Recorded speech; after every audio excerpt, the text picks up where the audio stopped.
y vamos a compartir ya la clase del día de hoy.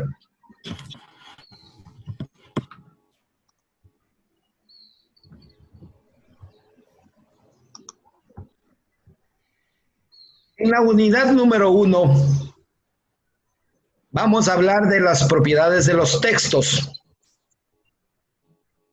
Como ustedes miran, un texto tiene que tener una adecuación, tiene que tener coherencia, tiene que tener cohesión. Estas tres propiedades van relacionadas entre sí: adecuación, coherencia, cohesión. ¿Qué es la adecuación? La adecuación es la propiedad del texto que determina la variedad y el registro que hay que usar. Los escritores componentes son adecuados y conocen los recursos lingüísticos propios de cada situación. Es decir, el texto debe adecuarse a la circunstancia, a lo que quiere comunicar usted, y también la forma. En cuanto a la coherencia, está dibujado claramente la coherencia, donde las ideas de forma ordenada de manera intencional. Coherencia, acuérdese de la palabra coherencia, hay que ser coherentes. Por lo tanto, en cuanto a los textos, son las ideas de forma ordenada que se quiere hacer de manera intencional. La información suficiente sobre el tema a desarrollar. La relación de contenido entre ideas, estructura o en sentido lógico, una idea ayuda a construir otra idea. Cada idea secundaria aporta a la construcción de la idea general. Unidad, continuidad, progresión, proporción. Y llega a tener una idea de forma ordenada, de manera intencional. Esto es lo que podemos decir en cuanto a la coherencia. En cuanto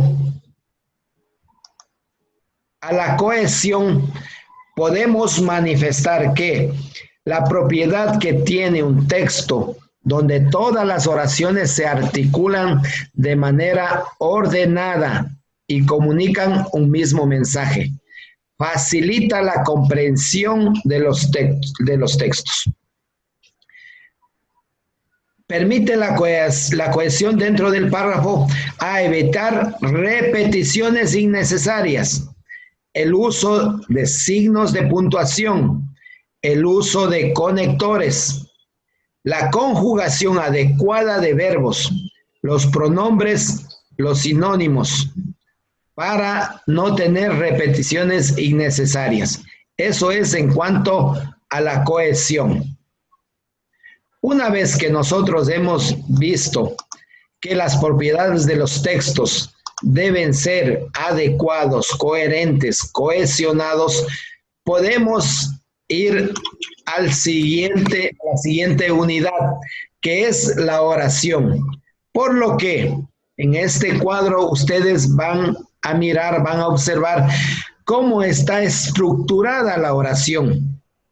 Dice la familia de las partes de la oración. Por ejemplo, el hijo chiquito yo le he puesto como el artículo, el padre como el nombre o sustantivo, el hijo número 2 como adjetivo, el pronombre el hijo mayor, la madre le he puesto como verbo, la hija como adverbio, la ayudante o la persona que nos ayuda, un trabajador, como preposición, la ama de llaves como conjunción y un loro como intersección.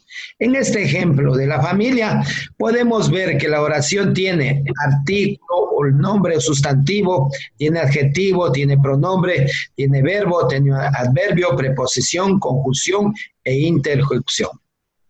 Por lo tanto, el concepto de oración es la palabra o conjunto de palabras con la que se expresa pensamientos, nociones, conceptos u otros con sentido completo y autonomía sintáctica.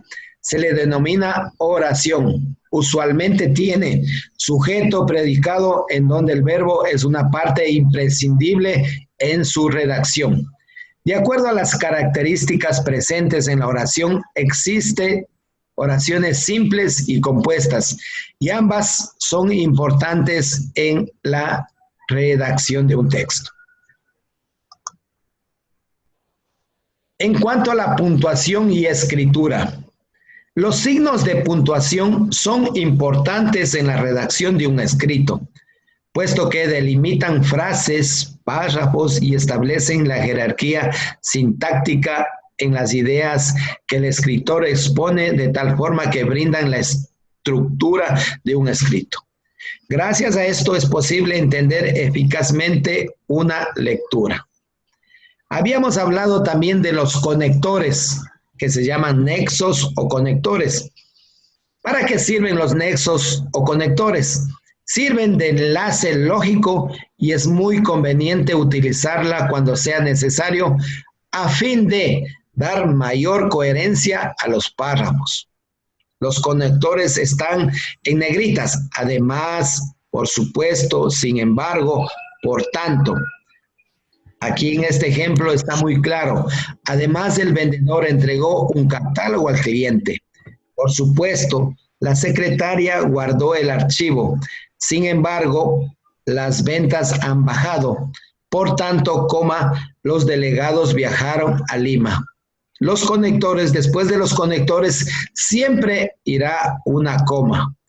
En el mismo ejemplo también podemos ver que está en la mitad de la oración los conectores y están separados por dos comas. Estos conectores se separan de la oración con coma. Si los nexos, de la misma forma que una expresión aclaratoria, están en el interior de la oración, se encierran entre comas.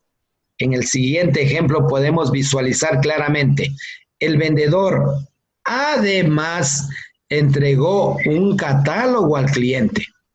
La secretaria, por supuesto, guardó el archivo. Las ventas, sin embargo, han bajado.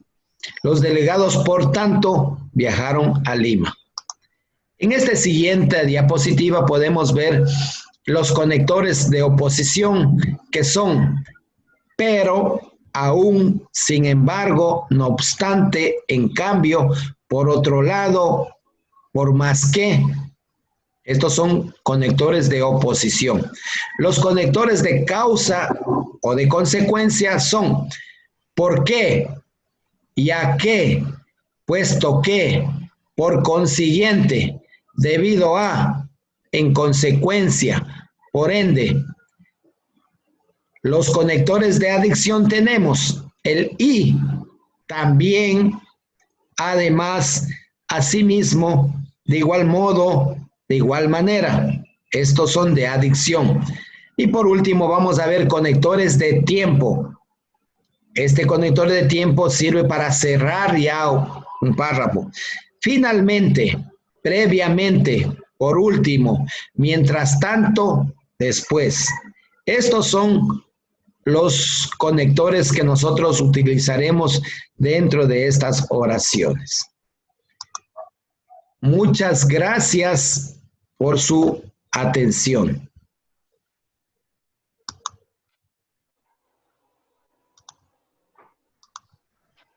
En este momento voy a parar la grabación